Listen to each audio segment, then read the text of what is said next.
الله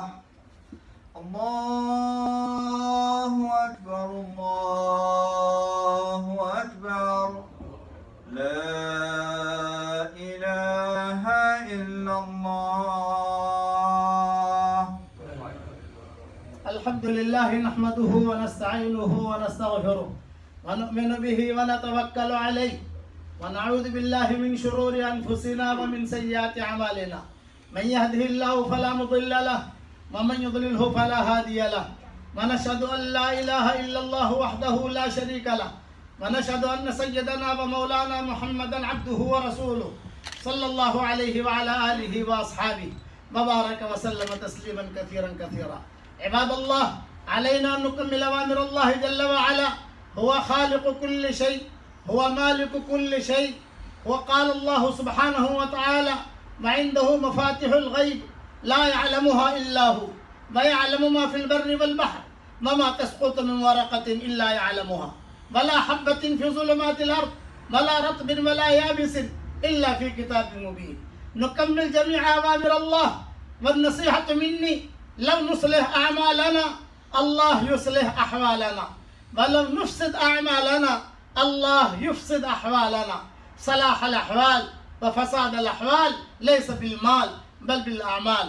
قال الله سبحانه وتعالى: من عمل صالحا من ذكر أو أنثى وهو مؤمن فلنحيينه حياة طيبة ولنجزينهم أجرهم بأحسن ما كانوا يعملون. بارك الله لنا ولكم في القرآن العظيم ونفعني وإياكم بالآيات والذكر الحكيم. إنه تعالى جواد كريم ملك بر رؤوف رحيم.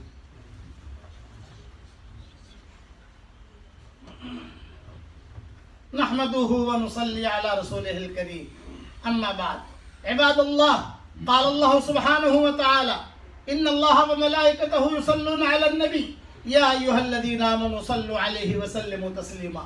اللهم صل على سيدنا محمد بن عبد الله القائم بحق الله ما ضاق أمر إلا فرجه الله. يا رب صل وسلم دائما أبدا على حبيبك خير الخلق كلهم. اللهم أعز الإسلام والمسلمين، اللهم أعز الإسلام والمسلمين، اللهم أعز الإسلام والمسلمين. اللهم ارحم شهداءنا الذين قتلوا في نيوزيلندا. اللهم اغفرهم وارحمهم وعافهم واعف عنهم واكرم نزلهم ووسع مدخلهم يا رب العالمين. اللهم اغسل بالماء والثلج ونقهم من الذنوب كما ينقى الثوب الابيض من الدنس. اللهم ارحم جميع المهاجرين والانصار، ابو بكر وعمر وعثمان وعلي.